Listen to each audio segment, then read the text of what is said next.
Abu Dhabi में चल रही विश्व व्यापार संगठन की बैठकों में भारत की मदद से वैश्विक स्तर पर सेवाओं के व्यापार को बढ़ावा देने पर सहमति बनी है। डब्ल्यूटीओ में बनी इस सहमति की वजह से दुनिया भर में डॉक्टर, इंजीनियर और दूसरे पेशेवरों को फायदा होगा। भारत ने हालांकि इस संधि पर हस्ताक्षर नहीं किए हैं, लेकिन एक तरह से इस पर अपनी सहमति जताई है। हालांकि डब्ल्यूटीओ के सामने आने वाले असली मुद्दों पर अभी सहमति बनना बाकी है। भारत अपने अनाज खरीद कार्यक्रम को डब्ल्यूटीओ में अस्थायी सुरक्षा दिलाना चाहता है। इसके अलावा समुद्र में फिशिंग के मुद्दे पर भी विवाद बना हुआ है। माना जा रहा है कि अबू धाबी में चल रही डब्ल्यूटीओ की बैठक की सफलता भारत के रुख पर निर्भर करेगी। उधर संभावना ये भी है कि डब्ल्यूटीओ के मौके पर भारत और यूके के वाणिज्य मंत्री अलग से मुक्त व्यापार समझौते पर भी चर्चा कर सकते हैं। सर, काफ़ी कुछ एक्शन हो रहा है, आप अबू धाबी में मौजूद हैं और लगातार महीना इन तमाम अपडेट्स डब्ल्यूटीओ की अपने दर्शकों तक पहुंचा रहा है। क्या कुछ अपडेट्स हैं वहाँ पर, जो नई अपडेट्स क्या है अबू धाबी से आपके पास? विपुल जी, वैसे चर्चाओं का ये तीसरा दिन है, लेकिन आज से चर्चाएं सबसे गहमा गहमी के साथ शुरू हुई हैं। भारत के वाणिज्य मंत्री यहाँ मौजूद हैं, वो सुबह से अलग अलग चर्चाओं में, वार्ताओं में हिस्सा ले रहे हैं। एक शुरुआत जो कल डब्ल्यूटीओ की हुई, वो डोमेस्टिक रूल्स फॉर सर्विसेज पर जो ज्वाइंट स्टेटमेंट इनिशिएटिव है उसकी सहमति के साथ हुई। इस पर सहमति जनवरी के आखिरी हफ्ते में बनी थी। यहाँ डब्ल्यूटीओ ने अपनी अपनी बोहनी, अपना उद्घाटन इस घोषणा के साथ किया कि दुनिया के 72 देश आपस में सर्विसेज के ट्रेड को उदार करने के लिए तैयार हो गए हैं, और इसमें तमाम पेशेवर डॉक्टर, इंजीनियर्स जो एक दूसरे देश में काम करने जाते हैं, उनके लाइसेंसिंग, उनकी परीक्षा, उनकी जांच, उन्हें तमाम तरीके के एकेडमिक्स बाधाएं जो उनके सामने खड़ी की जाती, उनसे उन्हें छूट मिलेगी। इस फैसले को, इस सहमति को नतीजे तक पहुंचाने के लिए भारत की भूमिका महत्वपूर्ण रही। भारत की इसमें गहरी आपत्तियां थी।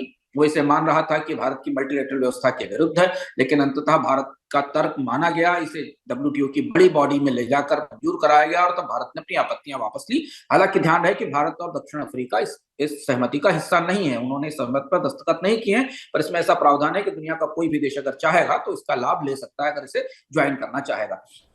इससे अगर आप कह सकते हैं कि डब्ल्यूटीओ की बोनी ठीक रही, शुरुआत अच्छी हुई, लेकिन इसके बाद जो सबसे महत्वपूर्ण, विवादित, जटिल और मुद्दा, जो पेचीदा मुद्दा है, वो कृषि पर स्टॉक्स बनाने का, सस्ती और सब्सिडी पर अनाज खरीदने को लेकर है, जिसे लेकर भारत का रुख बड़ा स्पष्ट है कि जब तक डब्ल्यूटीओ के इस पुराने एजेंडे को हल नहीं किया जाता, तब तक विकासशील देशों का भरोसा बनना मुश्किल है। अभी वार्ताएं इस पर शुरू हुई हैं, भारत की पक्ष की तरफ से अपने पक्ष रखे गए हैं।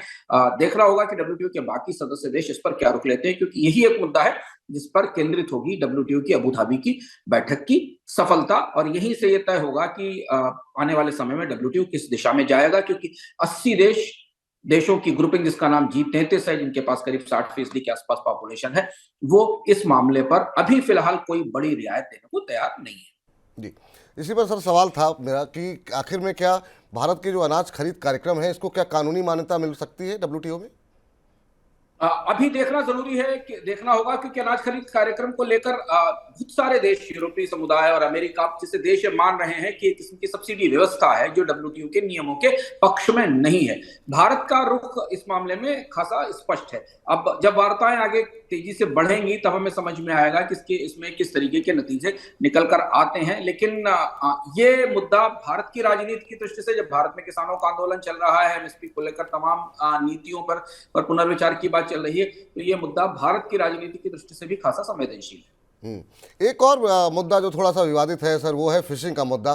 भारत ने अपनी असहमति जताई है इस मामले को लेकर के। क्या इस पर कोई बीच का रास्ता निकल सकता है? क्या है पूरा मामला, अगर आप हमारे दर्शकों को समझा सकें तो। जेनेवा की बैठक जब हुई थी, डब्ल्यूटीओ की पिछली बैठक, तो भारत ने इस मामले में रुख थोड़ा उदार किया था और बैठक को सफलता से बचाने की कोशिश की थी, और इस पर एक मोटी मोटी सहमति की तरफ बढ़ने का रास्ता बना था। भारत का रुख यह बिल्कुल साफ है कि जो बड़े और गहरे समुद्र है, व्यापक समुद्र है, वहां सब्सिडी देकर मछली मारने पर या मछली पकड़ने पर रोक लगाई जानी चाहिए। और यह मामला संवेदनशील है चीन के लिए, दक्षिण पूर्वी एशिया के देशों के लिए, जिनकी अर्थव्यवस्थाएं इसी तरीके पर चलती हैं। इस पर खासा बड़ा टकराव दिखाई दे रहा है। फिशरीज को लेकर भारत के रुख को कुछ देशों का समर्थन हासिल है, पर इस पर बाकी देश अभी सहमत नहीं है। हम वार्ताओं के ठीक बीचों बीच में हैं, और शायद अगले दो दिन के अंदर हमें इस मामले में कुछ प्रगति होती दिखाई देगी। यानी एक महत्वपूर्ण मुद्दा जो भारत की तरफ से यहाँ रखा गया, जो खासा महत्वपूर्ण है, कि भारत ने कहा है कि डब्ल्यूटीओ देशों को समझौतों की शर्तों से बाहर निकलने की छूट भी मिलनी चाहिए। ये एक बड़ा रिफॉर्म है जो भारत ने मांगा है। एक मुद्दा और है ई कॉमर्स पर ड्यूटी लगाने का। भारत का कहना है कि ई कॉमर्स पर जो ड्यूटी में रियायत दी गई है, उस पर जो रोक लगाई गई, जो मॉरिटोरियम था, उसे अब आगे नहीं बढ़ाया जाना चाहिए। भारत ये चाहता है कि ई कॉमर्स के जरिए जो अंतर्राष्ट्रीय व्यापार हो रहा है, उस पर दुनिया के देश अपनी कस्टम ड्यूटी लगा सके।